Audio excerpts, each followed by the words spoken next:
Welcome to the Coping Podcast, where we share strategies for coping with the stressors of life, especially the difficulties of parenting. And here is your host, Dr. Lee Weiss. This is Dr. Lee Weiss. I am the host of the Coping Podcast, where I feature top experts on topics like raising healthy children, parenting, and so much more. Past guests include Dr. Ellie Leibowitz, therapist Ben Kessler, and many more. Just a quick disclaimer, the information provided is for educational and informational purposes only. This is not intended to provide mental health treatment and does not constitute a client-therapist relationship. The information provided is not a replacement for being assessed and evaluated by a licensed professional and is not intended to replace mental health or medical advice. This episode is brought to you by Coping Partners. Coping Partners is a mental health practice in the Chicago suburbs dedicated to helping children, adolescents, and adults. We help manage various challenges, including anxiety, divorce, behavioral issues, relationship problems, and much more. Check out more episodes of our podcast and our website at copingpartners.com, and you can contact us with any questions you have. Before we get into today's topic, I wanted to introduce our guest, Dr. Danielle Doucette. Dr. Doucette is a licensed clinical psychologist and the Chief Strategy Officer at Midwest Counseling and Diagnostics.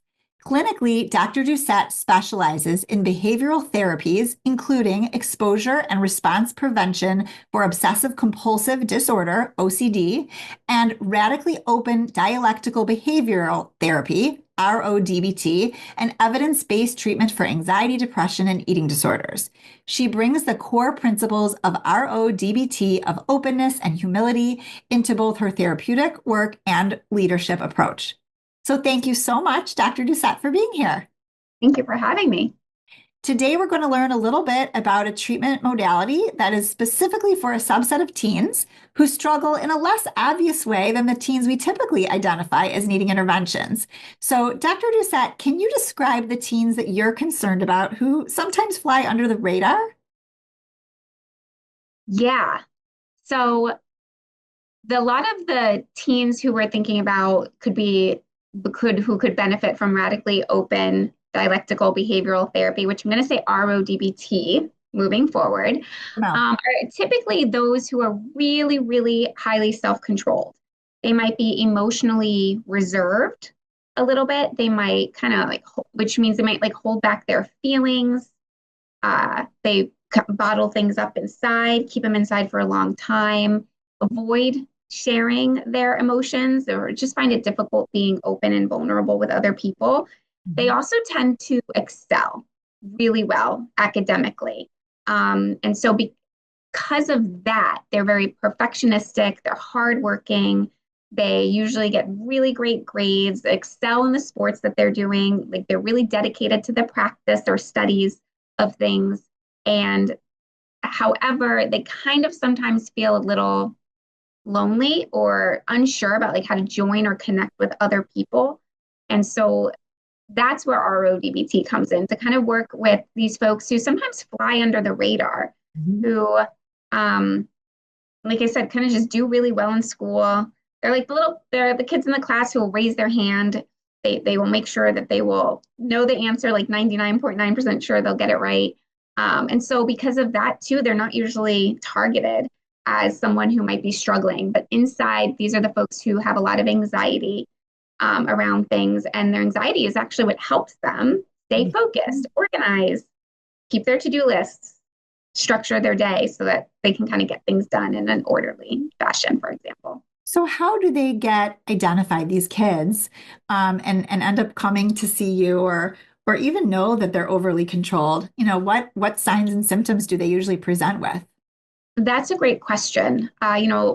In my work, for example, with young adults, when we kind of go back and look at and describe what their teenage years were like, what we kind of see is that they just kind of kept their struggles to themselves. And that's what makes it really hard for people to kind of know that something was going on. So internalizers, kind of that term. Yeah, definitely. Totally internalizers. And we see problems kind of show up and manifest in other ways. It could be with eating disorders. It could be especially restrictive eating disorders like anorexia. And we'll see a lot of this in terms of rigidity. I'll get a lot of parents kind of contact me and see, and one of the things I will see repeatedly in emails about their teens is they just talk about rigid behaviors, getting upset if their structures are disrupted, getting upset if they can't kind of do things as they had originally planned, needing to feel like they need to think ahead of the game for every single thing that they do, and then getting really upset if that doesn't happen. That makes sense. And does OCD kind of is that one of the ways it shows up? I know that's part of your background too, that you treat OCD, eating disorders, and I know that you work in the RO-DBT world as well. Yeah, OCD does show up in some of these folks who are over-controlled. However, for OCD, we would really do exposure and response prevention. But if there's those other problems that we were just talking about, then kind of either doing a combination of RO-DBT and ERP would be really helpful for those teens. But we also know that OCD is really co-occurring with things like eating disorders, certain anxiety disorders. So yeah. And so it sounds like, again, for the parents listening, maybe you could explain the difference between the population that benefits from DBT, which we have talked about on the podcast. It seems like it comes up a lot with kids who have some emotional regulation problems, right? So DBT and kind of who it helps versus the RO-DBT and who that helps. So to explain this, I'm going to have to go back a little bit. Okay. And when the treatment developer and his team was looking at the research, what they found was that there was a pretty strong consensus that by around the age of 4 or 5 years old, we start to see one of two coping styles emerge in children that impact us into our teens and adulthood. Those two coping styles are called either undercontrolled or overcontrolled. Okay. So I'm going to talk about the undercontrolled kids. And you could kind of think about like a 5 or 6 year old. So when we think about kids who are undercontrolled, they're usually really loud, really excitable. They don't think before they act at all.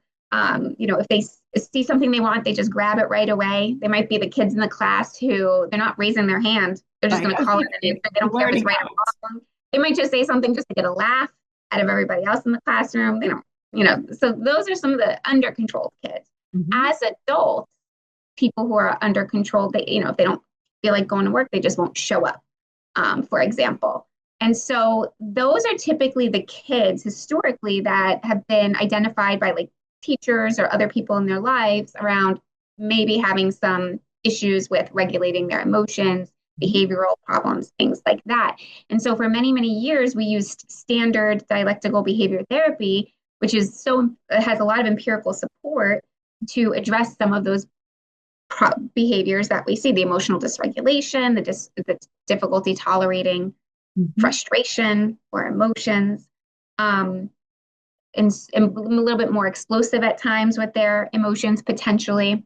And so standard DBT was always applied to that population. And I'm going to just insert my, really cliff notes, like just making sure DBT helps people who have big emotions, right? Overwhelming emotions. Yeah. To like, know what you're feeling. Yeah. To kind of like bring it in a little bit. Okay. Keep going. Yes. Yeah. If they're struggling. Yeah. And so because DBT had such a strong evidence base behind it, it was also being applied to kids who were presenting a little differently, maybe a little bit more of like anxiety, those internalizers, maybe a little social anxiety, maybe a little shy, quieter folks. And what we are seeing is that standard DBT, it's beneficial, but only to a certain degree. And that's really not targeting those problems that we see in those more over-controlled kids. Kind of like I talked about before, those are the kids in the classroom who, like, if they raise their hand, they are 99.99% sure that they have the right answer. Right. And they're less risk takers, more rule followers. Oh, they're extremely risk averse. Yeah. So they don't want to get the answer wrong. And if they do get it wrong, they're really, really hard on themselves. And they find it really hard to even let that go. And they focus so much on, the fact that when they got something wrong, even though they probably got 99 other things correct. Right. Absolutely. Absolutely. So in day-to-day life of a teen, it sounds like, again, some of the teens who are over-controlled struggle with anxiety and rigidity. And you said sometimes they can be lonely. Can you say more Yeah. about like what makes them kind of more likely to be lonely in their lives? Well, what we've been talking about is them having difficulty sharing what's really going on inside. Hmm. And so if we don't share what's going on inside, which is a really vulnerable thing to do, by the way, it's really hard. And it's hard to connect to people if we don't know how to tolerate vulnerability, Hmm. which is one of the things that we teach. And that's interesting because sometimes kids will be like so nervous to open up to a friend or someone. And I'll say, listen, it makes sense. If you just met someone and you're sharing something really private, it makes sense that you're nervous because you're not sure if this is a safe person or not. And we'll kind of have a candid conversation about how that to me is like, it's protective, it's smart. But if it's your best friend in the world and they've shown up for you time and time again, and they open up to you and you know that they're a trusting person, when you open up to them, they actually feel like more connected to you. Like they actually feel good and, flattered in a way that you trust them. And so it does deepen the connection. And so it's interesting, like people are so nervous to open up, even though it actually, like you said, does bring closeness to both parties. It does. I can't tell you how many times I've heard people say, yeah, I have friends. In my sport or that I do, or, in school, especially in this class. Mhm. And then after talking about it, they end up saying something like, but they don't really know me.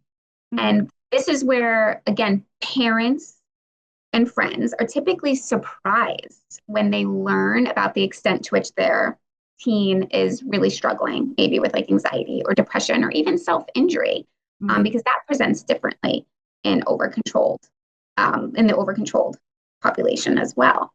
Wow. Wow. How would that present in an over-controlled teen, for example? Yeah.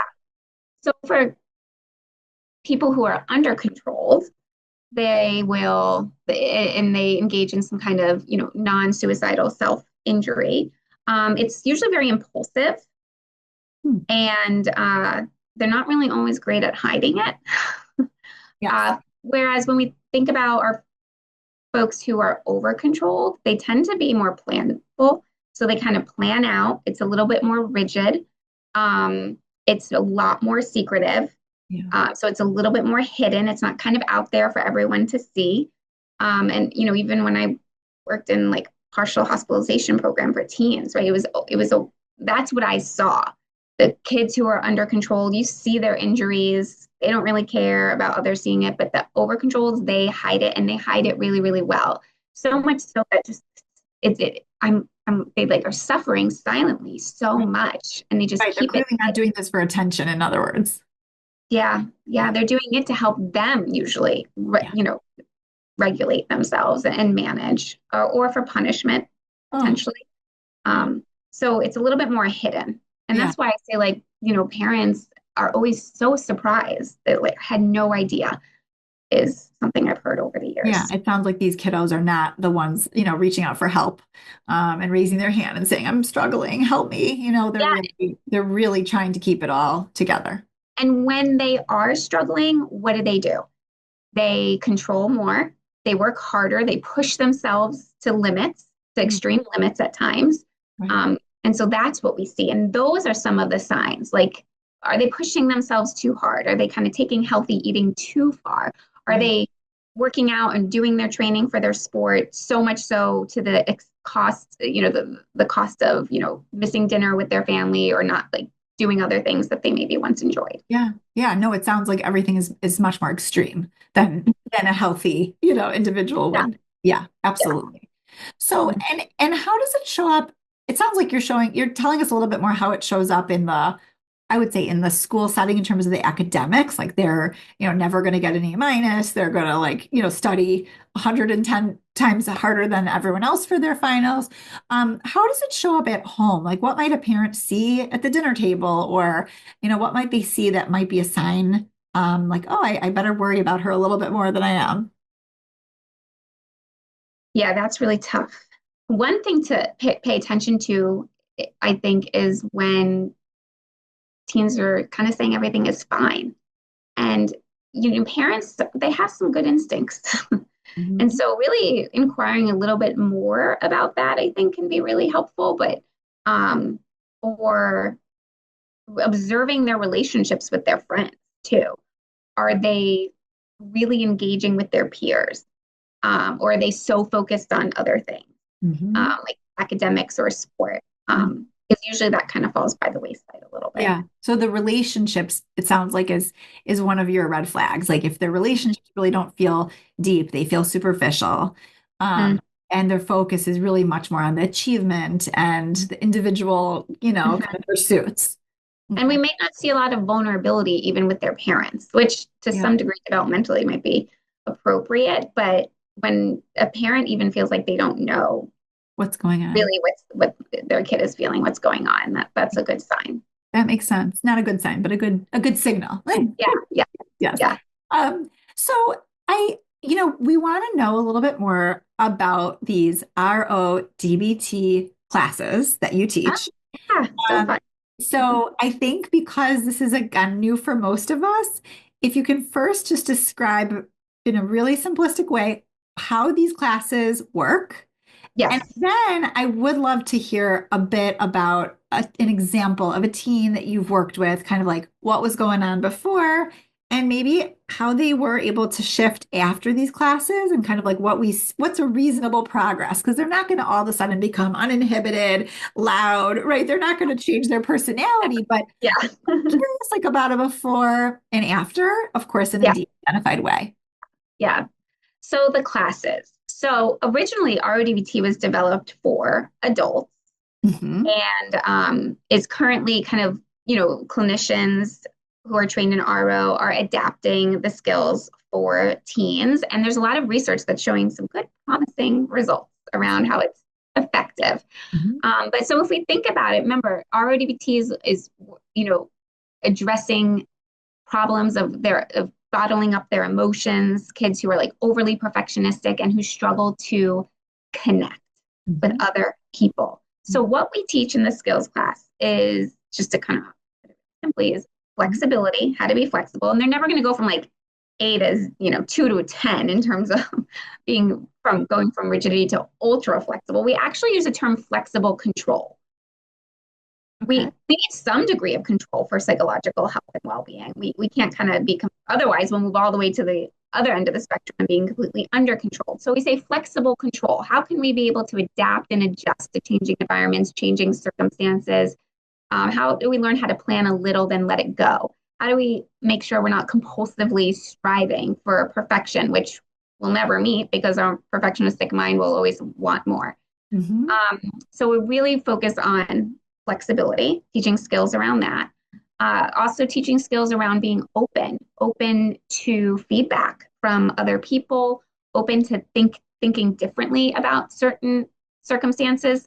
People who are over controlled are really, really good at digging their feet in the sand and being very, very fixed minded Hmm. about their beliefs. So being able to kind of make some adjustments and being open to other perspectives. Hmm. I do specialize in eating disorders, so that's really helpful for that population, by the way, if they have an idea of like what healthy eating looks like, but then they're so closed to the idea that this might be another way to look at it might be helpful or possible. So So even that's opening to like different foods that they might have said were off limits before, something like that. exactly, yeah. And then how to build healthier, connected, meaningful relationships with other people that are authentic, Mm. that they care about. Um, we know that social connection is built, the desire for close relationships is built into our DNA. Mhm. And we see that as, people who are extremely lonely and who struggle to join with other people, their mental health goes down. So we really focus a big part on making sure kids and teens know how to connect with Mhm. their peers, and not just their peers, by the way, their parents. Everyone who's in the RO-DBT skills class or an individual therapy has to have at least one goal related to social connectedness. Who in your life do you want to be closer with? And sometimes the goal is really simple. I want to be closer to my parents. I want to be closer to my siblings, or I want to have like better friendships, something like that, or dating relationships when I'm working, especially with like young adults. Right. So one goal has to be focused on social connection. I love that. Way, shape, or form. I love it. And so I know I already asked you like three questions. I'm gonna interrupt my own self. And before we go to the before and after, I know I was lucky enough to hear you speak, and you taught a couple of skills. And one of them was really related to social connectedness. I'm wondering if you are comfortable sharing one of those skills kind of with all of us, because it really does help illustrate what that work is. Like, how do you become socially connected in these skills? And I think it helps with your examples. Yes, absolutely. Now I'm thinking there are 30 lessons in RO-DBT. The one I remember is something to do with this. Yeah, so when we think about people who are over controlled, we tend to see more emotionally constricted facial expressions, emotionally constrict, I mean, and constricted body movements. So we're going to see like more tight, closed off body language, for example. And so what we mean by facial expressions is we're not going to see a lot of expression on faces. But what we know is that to connect with other people, one of the ways we do that is sometimes we don't even need a lot of words. It's just by moving our facial muscles in really specific ways to help signal, hey, I like you, or hey, I want to get to know you more, or it's great to see you. And again, these signals these signals that we're sending out into the world, you don't even need to say anything. They just signal that, which is really, really cool. And this is a big part of the treatment. Mm-hmm. So we teach a skill that, and by the time we teach it, the people in the classes, they know why we're teaching it, and they're here because this is what they want to learn. Right, so, right. They don't look at you like you're an alien, and have they still do, but then they're like, and you might be right, but they don't like to admit that, because OCs don't like to admit that. People who are don't like to. They like to be right. So anyway, teach this skill called the Big 3+1, and it really helps us to signal friendliness. It helps us to signal cooperative intentions. It essentially sends a signal, hey, I like you. And it's really simple. And I'll ask you to do it with me when I do it here. And so what you do is you wag your eyebrows briefly. You take a deep breath, and you engage with what we call a closed mouth cooperative smile. So I'll show you, but this doesn't mean you're keeping your eyebrows up, because that's just like a perpetual look of surprise, right? So that's not the look we're going for. We're trying to signal friendly intentions to other people. And again, when you look at like kids who are learning how to like socialize with others, and they're really over controlled, you never see their eyebrows go up. It's so fascinating. Yeah. So what you do is you just kind of, if you're greeting someone, or even not even greeting someone, you just kind of. The +1 is a lean back. So if you're sitting, I did that. Big 3+1, you're leaning back is the +1 if you're sitting. So the Big 3 again is the eyebrows, the smile, and then a deep breath. So the closed mouth cooperative smile is like that. And I was going to compare this to something in standard DBT, but I won't. But so it's question. Well, yeah. Yeah. Why the closed mouth again? You had explained this to me before. Yeah. So the closed mouth cooperative smile, you can hold it for a good period of time, and it appears really genuine to the person on the receiving end. So if we contrast this with sometimes what I see with anxious kiddos, like anxious teens, is I'll see what we call like a half smile, which looks like this. Yeah. See the difference? And then, or sometimes you'll see like a smile that we would identify as disingenuine. I was to say it probably looks weird and not natural. Yes. Yeah. And so really the closed mouth cooperative smile activates like these muscles around our eyes, and it's much more genuine. Yes. It signals authenticity to the other person. And humans we are really good detectors if someone is genuinely smiling at us or disingenuinely smiling at us. Yeah. It's fascinating how the research shows that time and time again. And so the closed mouth cooperative smile is what we teach and what we really help And it's fascinating. I remember in the seminar you said, turn to each other, in the audience and like pretend you're seeing your friend who you haven't seen for so long and like you're greeting them for the first time. And we all went like, and our eyebrows automatically shot up. Thank And you. it's just so interesting. Like that's natural. It's wired into us. It wasn't like we did that on purpose. This was before you taught us about the Yeah. eyebrow tag. But it's really fascinating that these kiddos or these adults who are over controlled just don't naturally do that in the same way.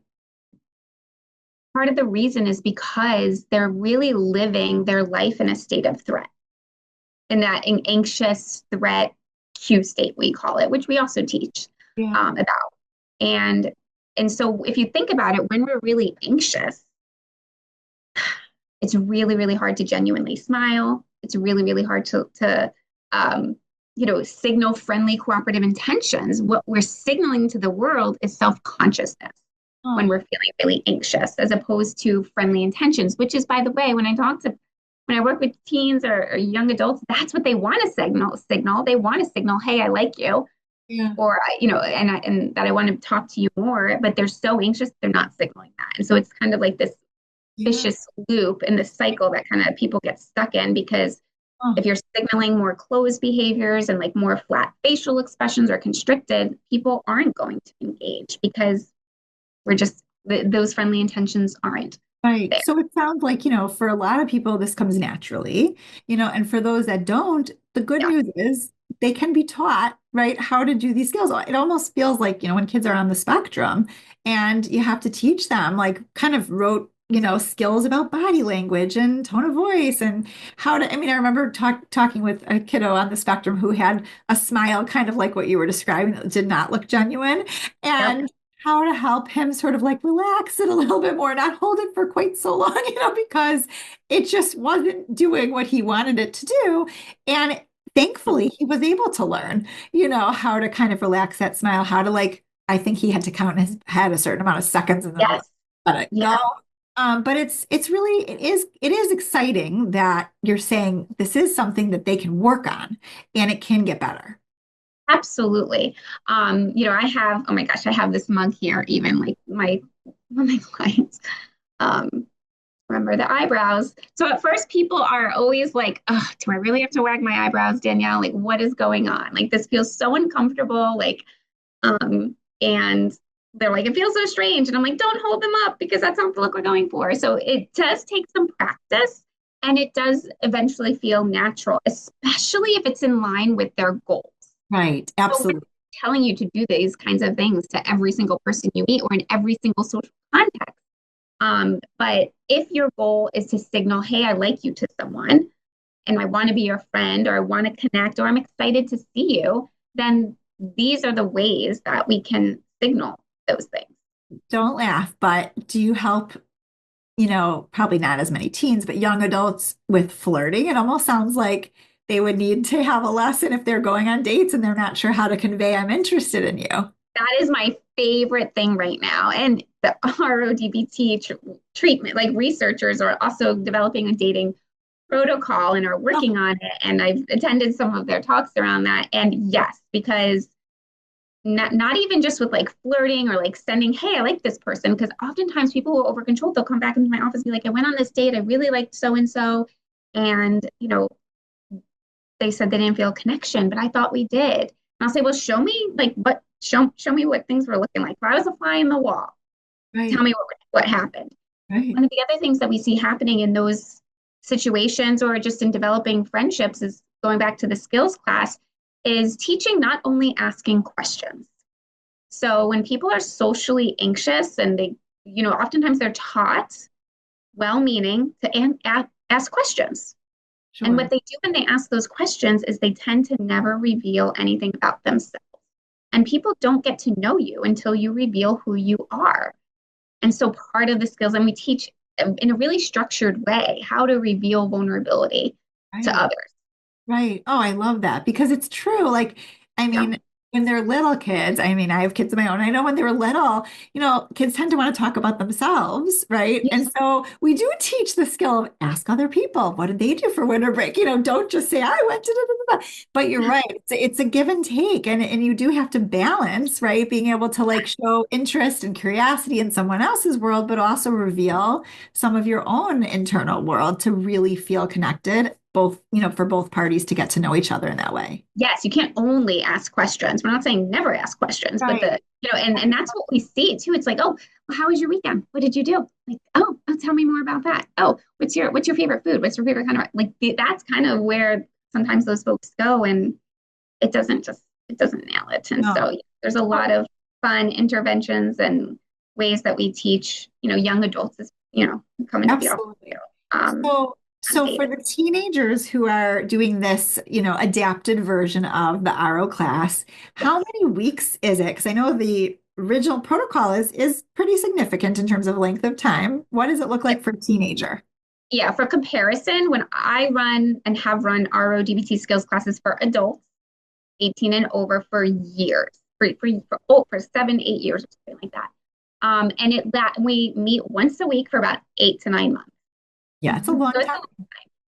so there's no specific protocol yet for the number of weeks, but for example, our two of our clinicians who specialize in working with adolescents and who know RO-DBT, and I'm working with them to kind of pare down to make it number one digestible and not like 8 months long. So we're really working on trying to figure out how to make it like a 15-week in-person class. Yeah. I Or love the in-person part because I know, again, a lot of them are online, but it does seem like for teenagers, if they're struggling with connections, that would feel good to have other people in the room too.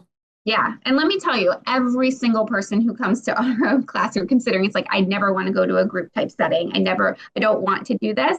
So never let that deter because every single person I've ever worked with will say that. And then they Oh, end up doing it. and tell us a little bit more about why they call it a class instead of a group. That's a great question. Um, so the treatment developer kind of was observing that since people who are over controlled tend to do really well academically in like a classroom setting with a lot of structure. And it is a skill, we're teaching skills. Then, I'm the skills teacher or the ambassador bringing people into kind of the group and helping to, model a lot of the skills and helping to foster that connection. We decided that he decided it was called a class instead of a group because OCs thrive in that kind of classroom setting. So it's not like this open process oriented group where we're talking about and going deeply into emotions and what's going on. No, it is very structured where we have the topic each week, there's handouts, the instructor, the therapist is teaching the skill, modeling it. You kind of work in small groups or in pairs to practice some of the skills, and then you get homework. And people who are over controlled love homework, and they usually do it. And then in the beginning of the next class, we do a homework review. So it's very much like a classroom setting, and I love it because it just works well for me because I'm also over controlled. And they that's how they really implement, start to practice and get to figure out like what works for them and what's not working. You're And we meeting can, people where they're at. In other words, we always talk about in therapy, like, you have to meet someone where they're at. And if they're not at, this place and you take them there, they're gonna drop out, right? And so it makes sense. You're kind of disguising it in a way. But they are real skills. So in a way, you are teaching them. It does fit, but also you're making it somewhat more digestible to them. And like you said, it's hard to be vulnerable. And I think about group therapy as, yeah, very vulnerable. So this makes sense that the classroom setting, taking notes, having homework, they really. get a binder, and like so we're not even sitting in like a chair, a round circle of just chairs because that's just so Yeah. really they're typically sitting at a table, like a round table or a rectangle table, like all around in chairs, and they get a binder and they get all the handouts, and then they come back usually with like things really organized in their binder and color coded, and it's really great to see. But so yes, it's like that classroom academic. I love it. So going back, you had said one of the goals has to be for some of these, again, whether they're teens or adults, has to be a social relatedness or social connected goal. Yes. Like I want to have, closer friendships, or I want a closer relationship with my parents. What, if you can, tell us a little bit about some of the success stories? And it can be with adults, it doesn't have to be with teens, but kind of like what did they come back reporting after they use these skills? Mhm. Specifically. Well, one of the things that I hear time and time again is this just gets me, Danielle. Like these books, and they'll see because I have like the huge like manual, and like that was written for me. It's like Wow. literally that's what I hear time and time again, some kind of version of that. And so they feel connected and they feel understood with the material. And that is so important. And if they feel like that, then you have kind of that buy-in where they're going to apply it and see how that it actually can be life-changing. And I wouldn't still be running these classes and talking about RO-DBT if I didn't see that kind of progress. And usually what I hear is things like I feel like I can go into a room and even if I don't even know anyone and still, make some connections Mhm. with other people. Or I feel like I am closer with my siblings or, people in my life that I wanted to. Mhm. Some of the best moments is like I shared something vulnerable, and then the other person shared something back. So there's that like reciprocal that like I hear oftentimes that really like helps people feel more connected. And if you have depression, that connection is such an important, I think, healing kind of piece to those kinds of mental health No, we issues. are, we have an inborn drive, we're wired for connection and attachment relationships. And it is so important to our health, and it's obviously why babies, need their parent, right? Their caregiver, right? Because of that attachment relationship. So we know how important it is. It's really amazing to hear that you're identifying in these over-controlled people, Mhm. whether they're teenagers or adults, that need for closer connections and some skills that they're just lacking. And it sounds like you're able to really teach them, again, concrete skills to use and practice Mhm. and to become, more successful in their relationships. It's so neat. And be more flexible. I mean, that's the other thing I hear a lot of. Like, and I love when, people come back and they're so excited. They'll be like, Danielle, you're going to be so proud of me. Plans changed and I was able to be flexible and pivot. And my friend or my roommate, yeah, especially in college, that's kind of, what we were able to just kind of go along with it. And I was able to go with the flow. Look at me. And I'm like, amazing. Like that's exactly what we're going for. Being able to be a little bit more laid back, not so rigid and structured in every Right. single aspect of your life. What would be in college an example of like yeah, that same kiddo in college who was really rigid about something? What would that look like before and then after? Well, I think just being really rigid about studying, it Okay. tends to be one that I think really gets a hold of some people who are really, really, really over controlled, especially if that's been reinforced. Right. It Right. is It's reinforced. led to success in the past, so they can't break that now. Exactly. And so then they go to college and then they have a roommate. And I love when my OCs have an under-controlled roommate. Things Okay. are like messy and like unplanned. And so being able to connect with someone like that, being able to establish a friendship, being able to be flexible and be okay with things not always going exactly how they like them to go, are some of the ways that shows up. But I think the biggest way that it shows up is in terms of relationships and dating, even in college and connections. And even in my work with adults, I'll have people who have finished college and they feel lonely. They didn't develop those friendships there. And they're like, I wish I had this class or I wish I had this sooner. And then I'll get kids in high school and college, like, I wish I had this in high school. And I'm like, me too. So that's why we're, Yeah. working on. Oh, so neat. And in college, do they have remote, like, where you can do it on Zoom classes? Yeah, so all of my classes since March of 2020 have been virtual.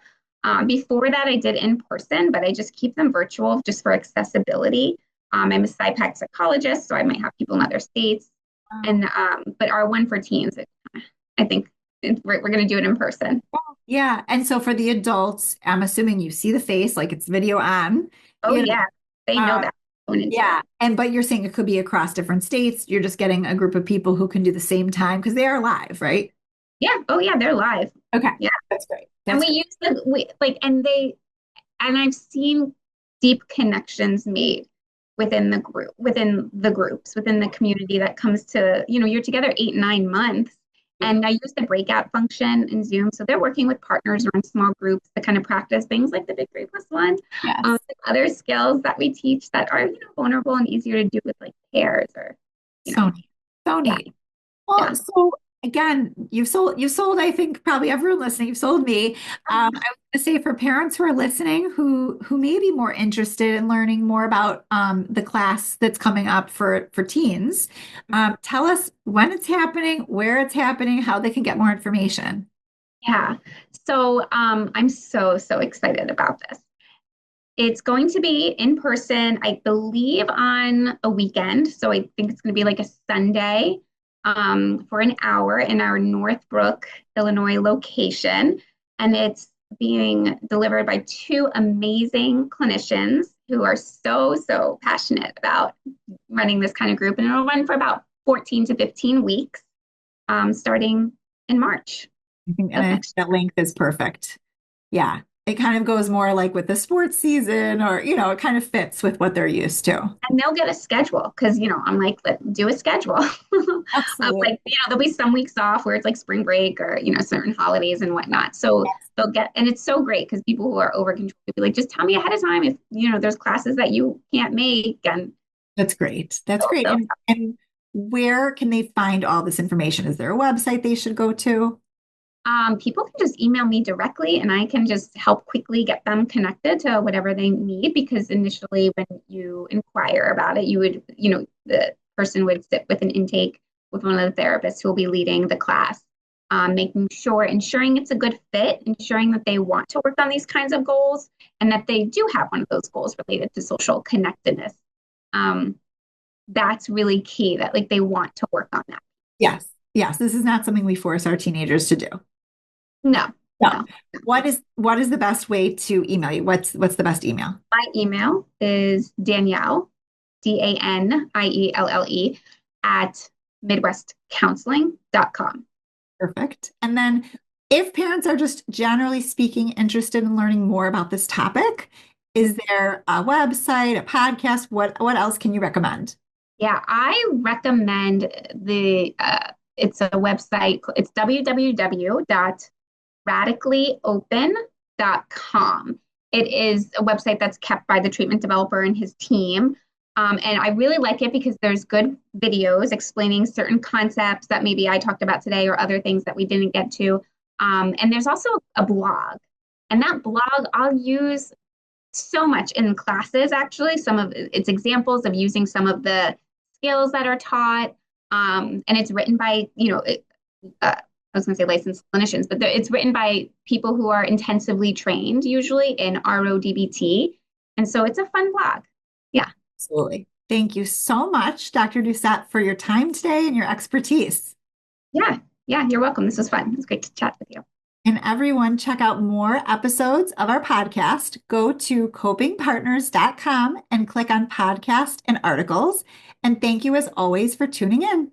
Thank you for listening to the Coping Podcast. We'll see you again next time, and be sure to click subscribe to get future episodes. And check out our podcast page at copingpartners.com.